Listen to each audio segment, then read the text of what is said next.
Aegon Rivers, Garanhão de Fogo parte final. O Mar dos Sonhos 237, 238 DC, a quarta rebelião e o fim da paciência. Os anos passaram como água entre os dedos.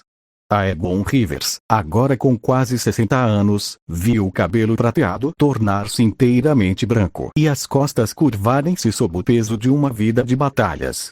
A mão de aço ainda rangia quando chovia, e os tocos dos dedos doíam em noites frias. Mas ele estava vivo. E, em Tyrosh, aquilo já era uma vitória.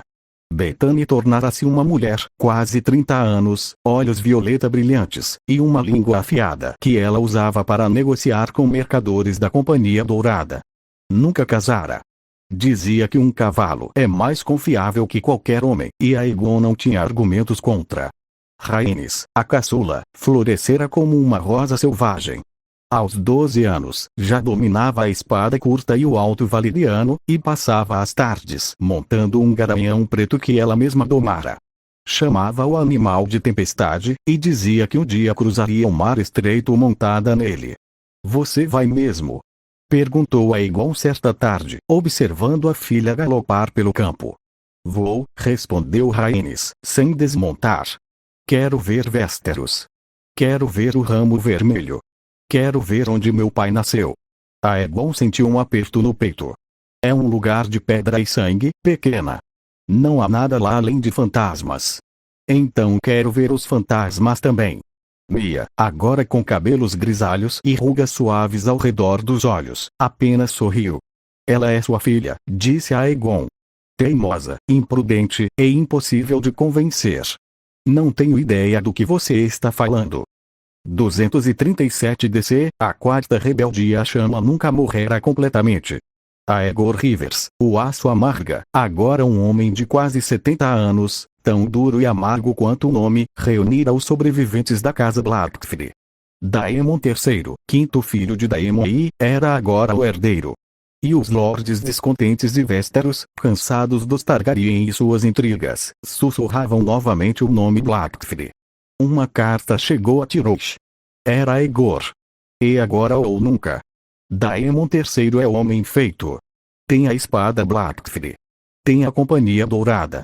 Tem 15.000 homens sedentos por vingança. Preciso de você, irmão. Preciso do Garanhão. Uma última vez. Aegon leu a carta 3 vezes. Depois, queimou-a na lareira. "O que dizia?" perguntou Mia, que o observava da porta.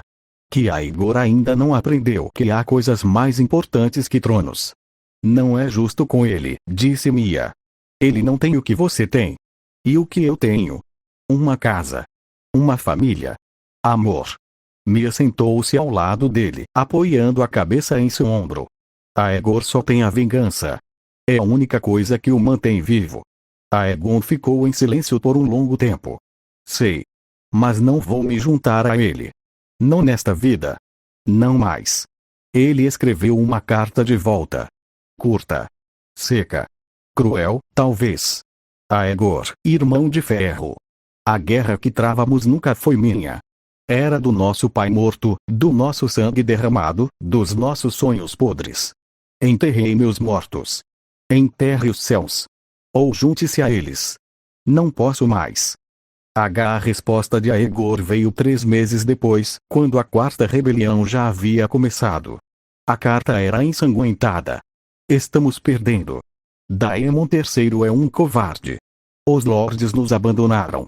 Brinden está morto, sim, morto, apodrecendo na muralha, mas o sistema que ele construiu ainda nos caça.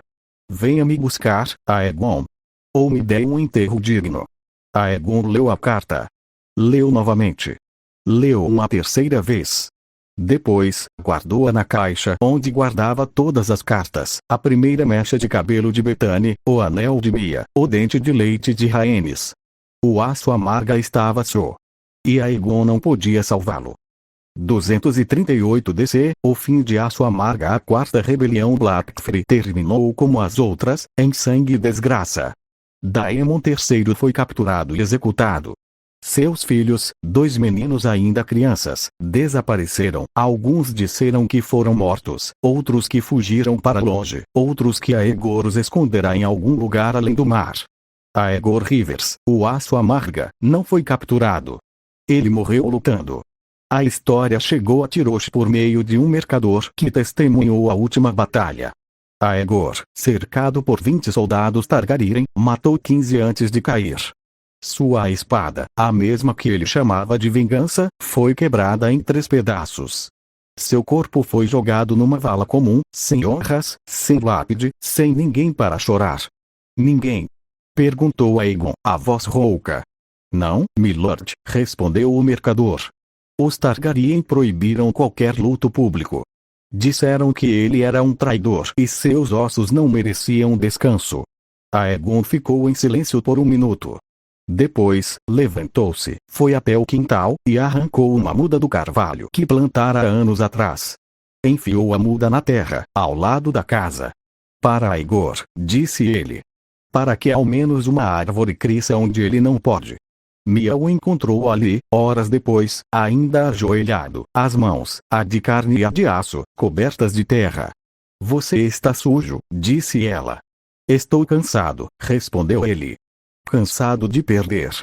Cansado de enterrar. Cansado de lutar por algo que nunca foi meu.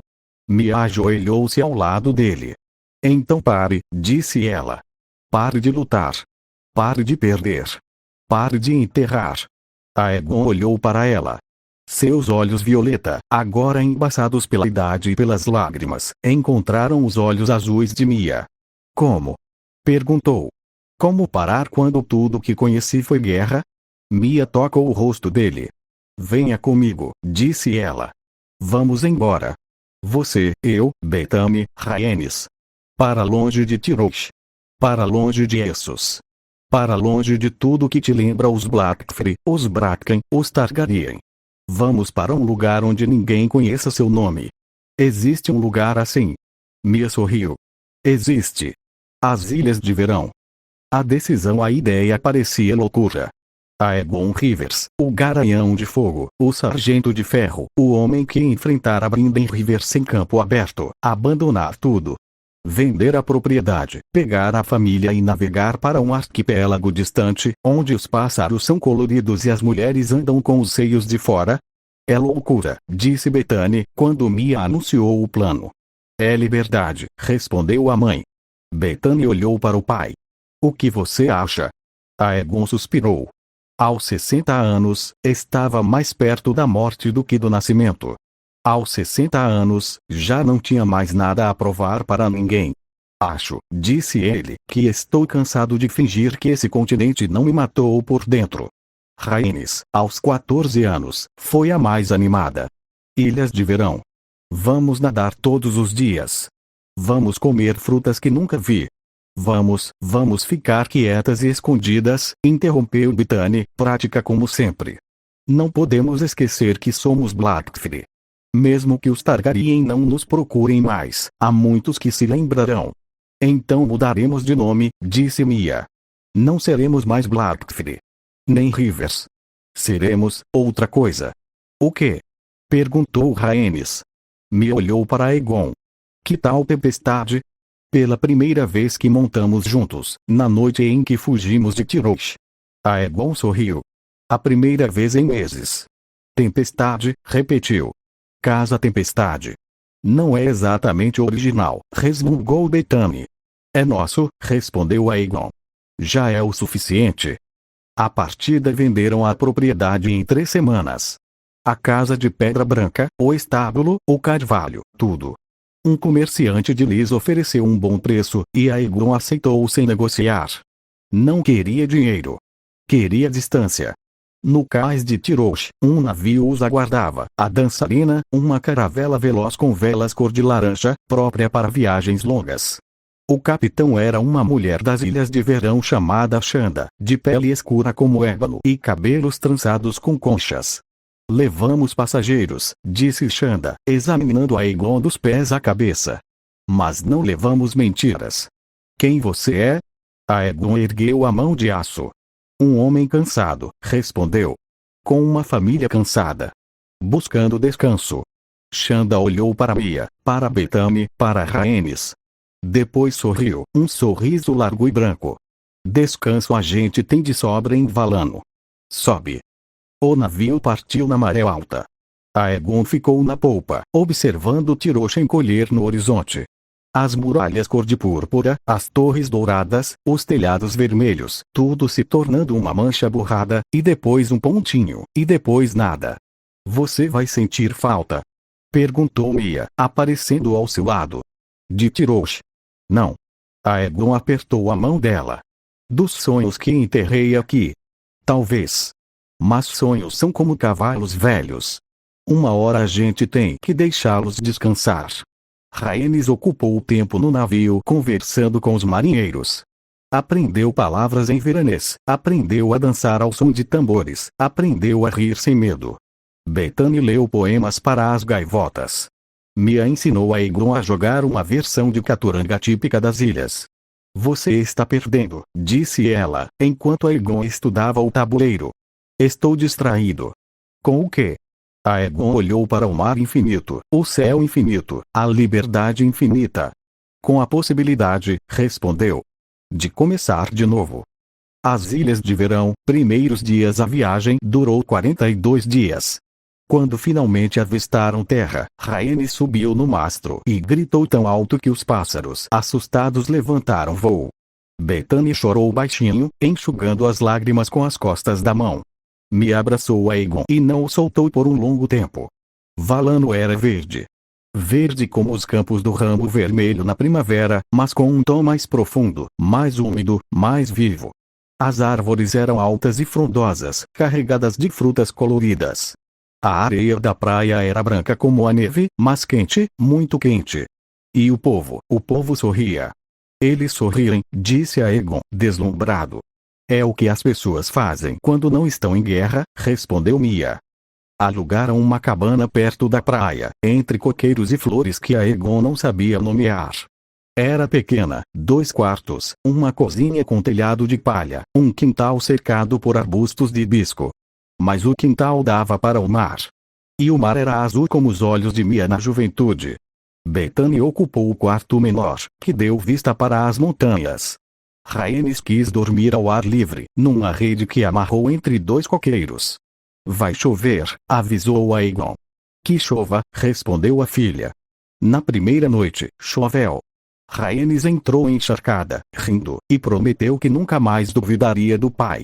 Mentira, disse Aegon. Você vai duvidar amanhã. Provavelmente. A vida cotidiana, os dias nas ilhas de verão eram longos e lentos. Aegon acordava com o sol, tomava café com frutas frescas, e passava as manhãs pescando num pequeno barco que alugava de um vizinho chamado Kofi. Às tardes, dormia à sombra. Às noites, ouvia Mia tocar harpa, ela havia aprendido com os nativos, e via Bethany e Rhaenys dançarem ao redor da fogueira. Nunca imaginei você tão calmo, disse Mia certa noite, enquanto Aegon reparava a rede de pesca. Nem eu, admitiu Aegon. Passei 60 anos esperando a próxima batalha. Agora, a próxima batalha é contra a maré alta. E você está perdendo, provocou Mia. Sua rede está toda furada. Estou aprendendo. É diferente. Mas a guerra não saiu completamente de Aegon. Às vezes, ele acordava no meio da noite com o coração acelerado, as mãos tateando por uma espada que não estava ali. Às vezes, ouvia um barulho estranho na mata e sentia o velho instinto de lutar ou fugir. Às vezes, olhava para o mar e imaginava navios Targaryen no horizonte. Mia estava sempre lá para trazê-lo de volta. Haverá sempre uma batalha, dizia ela. Haverá sempre um inimigo. Haverá sempre alguém querendo te matar.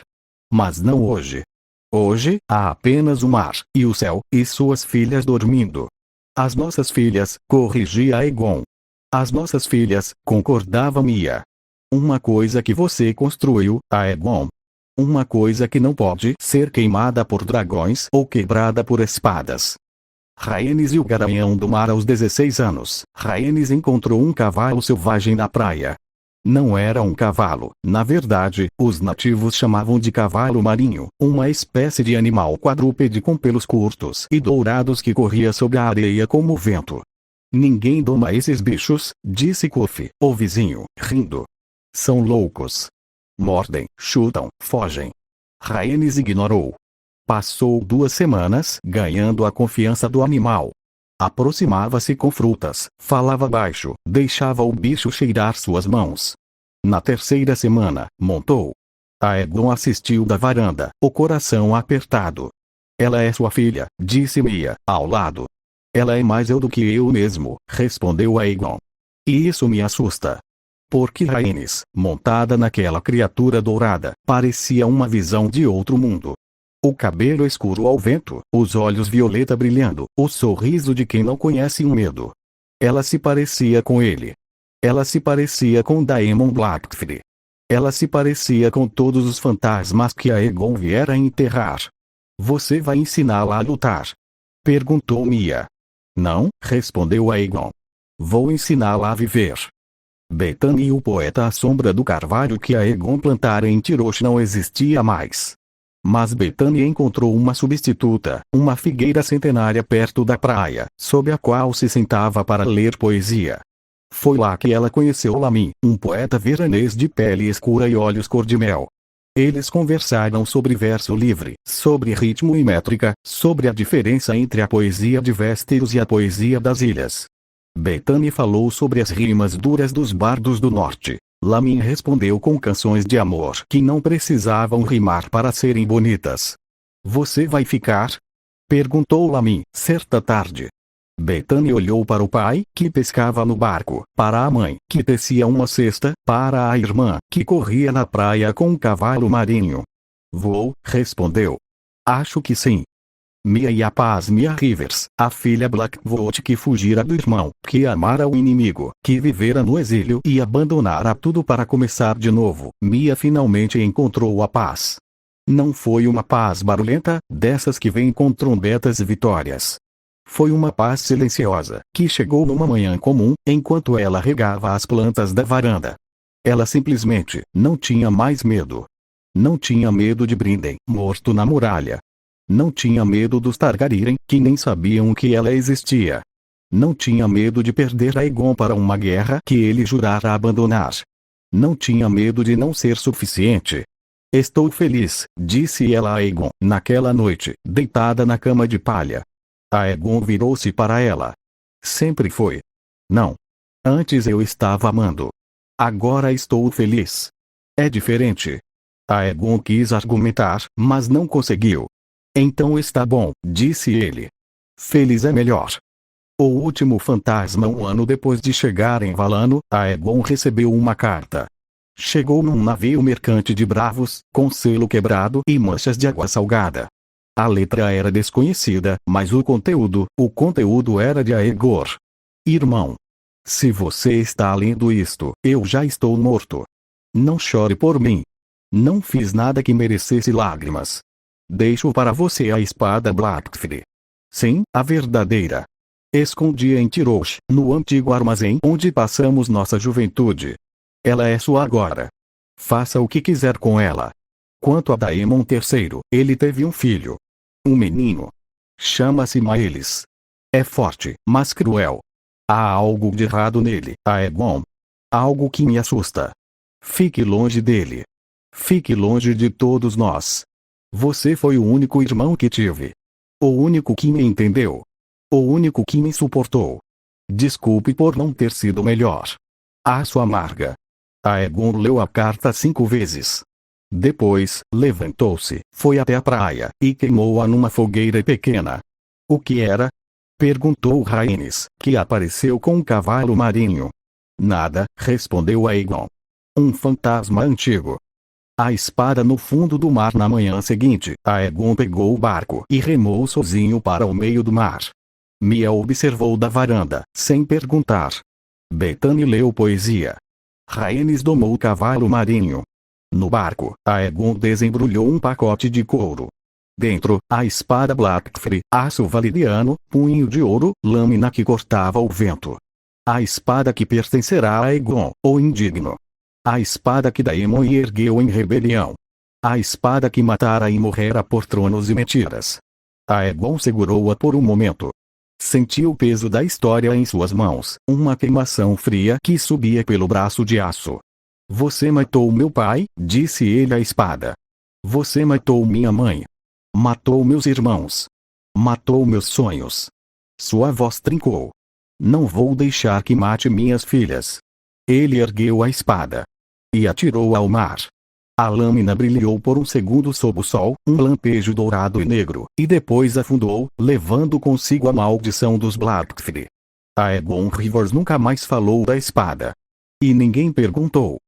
O cair da noite. Aegon morreu no ano de 248 DC, aos 70 anos. Não foi uma morte heróica. Não houve batalhas, nem flechas, nem machados. Ele simplesmente deitou-se na rede da varanda, com Mia ao lado, Bethany aos pés, Rhaenys segurando sua mão de aço. Pai, disse Rhaenys, chorando. Não vá. Já fui há muito tempo, respondeu Aegon, a voz fraca. Só estava esperando vocês me alcançarem. Mia beijou sua testa. Você foi um bom homem, Aegon Rivers. Fui um homem tentando ser bom, corrigiu ele. É diferente. É a mesma coisa, disse Bethany, enxugando as lágrimas. Tentar é o que importa. Aegon olhou para o mar. O sol se punha no horizonte, pintando o céu de laranja e púrpura, as cores do crepúsculo, as cores dos começos e dos fins. O que você vê? Perguntou Mia. Aegon sorriu. Seus olhos violeta, agora opacos pela idade, brilharam pela última vez. Vejo um cavalo, sussurrou. Um cavalo branco. Galopando na praia. Não tem sela. Não tem rédeas. Está livre. É o trovão? Perguntou Rhaenys. Não. É o primeiro cavalo que montei. Em barreira de pedra. Ele fechou os olhos. Está me esperando. Aegon Rivers, o garanhão de fogo, morreu com um sorriso nos lábios. O mar cantava baixinho. A figueira balançava ao vento. E, no quintal, uma muda de carvalho, plantada em memória de Aegor, começava a florescer. O que ficou Mia viveu mais 12 anos. Cuidava da figueira, ensinava as crianças da vizinhança a tocar harpa, e contava a história sobre um homem que um dia cruzou o mundo para encontrar um lugar onde pudesse descansar. Bethany casou-se com Lamin, o poeta. Tiveram 3 filhos, todos com olhos violeta e cabelo escuro, e uma paixão por cavalos que vinha de muito longe. Rhaenys tornou-se a primeira mulher a domar um cavalo marinho em Valano. Viajou por todas as ilhas de verão, e dizem que seu nome era cantado nas festas e temido nas tempestades. Nunca casou. Nunca precisou. A casa na praia ficou para os netos de Bethany. Eles a chamavam de Casa do Garanhão, e penduraram na parede uma espada de madeira, porque a verdadeira estava no fundo do mar. E Mia, nos seus últimos dias, sentava-se na varanda, olhava o horizonte, e falava com o vento. Você venceu, Aegon, dizia ela. Plantou oliveiras. Criou filhas. Encontrou paz. O vento respondia com o cheiro de sal e flores. E eu te amei, completava Mia. Do começo ao fim. O epílogo, muitos anos depois, uma menina de cabelo prateado e olhos violeta sentou-se à sombra de uma figueira centenária, abrindo um livro de poemas. Ela não sabia que era descendente de reis. Não sabia que seus antepassados haviam lutado por tronos e morrido por mentiras. Não sabia que o sangue de dragões corria em suas veias. Só sabia que o vento cheirava a flor de hibisco. E que, em algum lugar, um cavalo galopava livre. Fim.